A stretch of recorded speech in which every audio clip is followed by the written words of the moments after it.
bienvenue dans cette émission. Madame, Monsieur, nous recevons aujourd'hui Mohamed Harkoun, philosophe, penseur, historien, professeur émérite de l'histoire de la pensée islamique à l'université de la Sorbonne. Mohamed Harkoun, bonjour. Merci d'être avec nous. Le thème du jour, c'est le Maghreb et l'Union européenne. Alors j'ai envie de vous dire que tout le monde parle du Maghreb et de l'Union européenne comme si c'était un espace commun autour de la Méditerranée, mais que dans la réalité, il y a un mur infranchissable entre le nord et le sud, mur lié à la pauvreté, à l'immigration illégale, etc.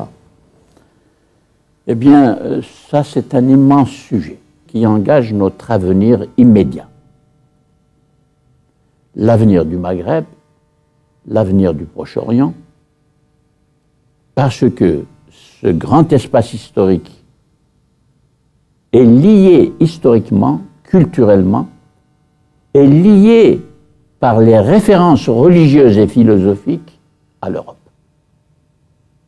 C'est ça la très grande idée qui ne passe ni dans les têtes des Européens aujourd'hui, et encore moins dans les têtes des arabo-irano-turco-musulmans.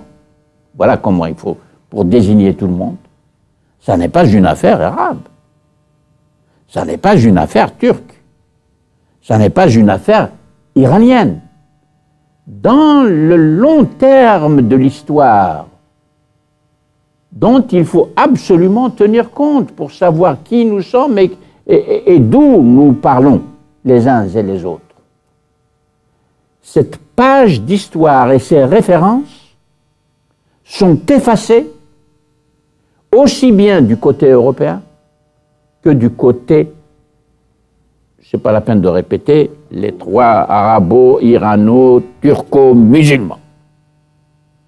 Voilà. Et évidemment, il y a le judaïsme aussi dedans. Il y a toute la question religieuse dedans. Il y a toute l'histoire de la question religieuse et des trois rameaux du monothéisme. Car on est en train de se battre à Bagdad et ailleurs, on est en train de vivre des guerres civiles tragiques que j'appelle des guerres civiles et internationales historiquement programmées. C'est un programme qui est déposé dans l'histoire des nations et des nations qui se sont servis des trois rameaux du monothéisme, judaïsme, christianisme et islam, qui ont tous les trois construit des théologies. Voilà encore un mot qui n'est pas compris.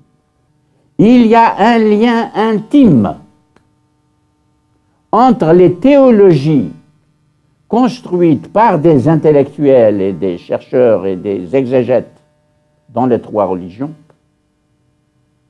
et la traduction politique des définitions de la foi orthodoxe dans les trois religions. À partir de ces textes qui ont été lus pendant des siècles par ce qu'on appelle des exégètes, on a construit des théologies et on a construit la loi juridique, le droit appuyé sur la Bible pour les Juifs, sur la Bible et les évangiles pour les chrétiens et sur le Coran exclusivement pour les musulmans. Mais ici, c'est trop, il y a trop de choses à dire. Mais ça, il faut d'abord mesurer l'importance de ça pour comprendre le temps que nous sommes en train de perdre, surtout du côté maghrébin, vis-à-vis de l'Union européenne. Qu'est-ce que l'Union européenne, historiquement? 1953, au sortir de la Deuxième Guerre mondiale, les Européens se posent la question.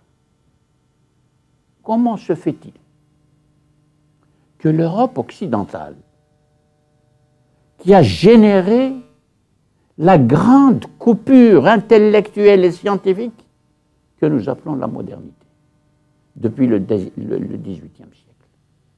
Une modernité qui a pris la responsabilité intellectuelle et politique de conduire les sociétés humaines, de définir le principe démocratique de l'ordre démocratique du pouvoir politique qui doit conduire les sociétés.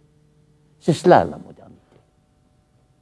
Et voici que ces nations qui ont contribué, l'Allemagne, l'Angleterre, la France, la Hollande, l'Italie, l'Espagne, qui ont contribué à produire cette modernité, voilà qu'elles s'entretuent d'une manière horrible, inimaginable.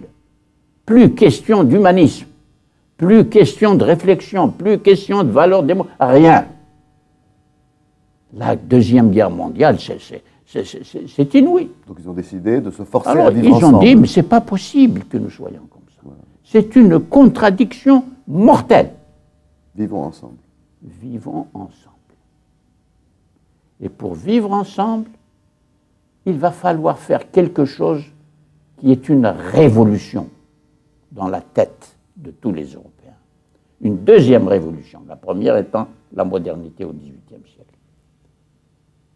Quitter le cadre politique de l'État-nation pour ouvrir un espace de la citoyenneté européenne où se déploie la culture européenne dans son ensemble et un humanisme européen dans son ensemble.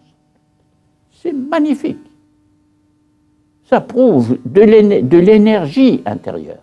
Et ça prouve aussi la richesse de l'héritage intellectuel et culturel de l'Europe pour pouvoir penser de la sorte. Et vous pensez que ça peut être un aspirateur pour le Maghreb? Mais exactement. Mais le Maghreb n'est pas prêt. Parce que le Maghreb, dans son ensemble, au lieu de se préparer après les indépendances, immédiatement après les indépendances, à prendre en charge les acquis universalisables, je ne dis pas universels, parce qu'il faut travailler pour les rendre universels. Ils ne le sont pas de nature. Il faut les rendre universels par le travail des sociétés sur elles-mêmes.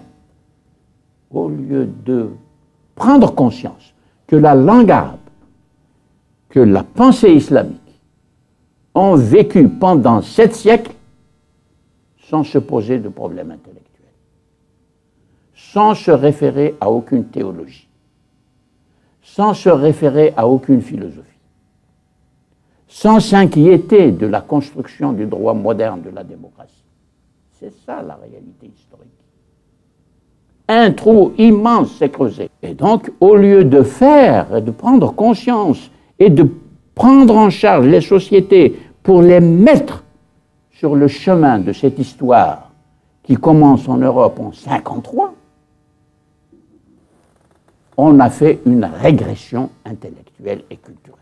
Je dis une régression, car l'islam qui s'exprime aujourd'hui est en régression par rapport à l'islam du Moyen-Âge. Je ne veux pas dire qu'il faut restaurer cet islam aujourd'hui. Non, c'est pour mesurer l'étendue du fossé qui s'est creusé par la cécité d'une politique. Vous dites comme Socrate, connais-toi toi-même et tu connaîtras le monde. Mais bien sûr, mais connais-toi toi-même, aujourd'hui c'est du travail concret. Aujourd'hui, c'est une équipe de chercheurs, des équipes de chercheurs, que chaque gouvernement maghrébin doit avoir un centre de recherche scientifique pour justement lancer des chercheurs sur tous ces domaines de la recherche qui sont jusqu'à présent négligés et pour rendre possible, donner une assise à des changements qui sont des changements révolutionnaires. Et vous dites donc, si on étudie, si on réfléchit, si on fait des recherches, le mariage entre l'Union européenne et le Maghreb doit être un mariage d'amour et non pas de raison. C'est évident, parce que la grandeur de l'expérience de l'Union européenne, c'est que c'est un espace de citoyenneté ouvert. Ça, personne ne dit qu'il faut le fermer. En tant qu'espace de citoyenneté, à condition évidemment de le surveiller, de travailler et de ne pas le casser en faisant des mélanges trop prématurés. Mohamed Harkoun, en tout cas, merci infiniment de votre visite. On vous retrouve régulièrement sur Medi Insat, sur notre antenne. Restez avec nous. Dans un instant, la suite des programmes Et l'info sur Mediasat.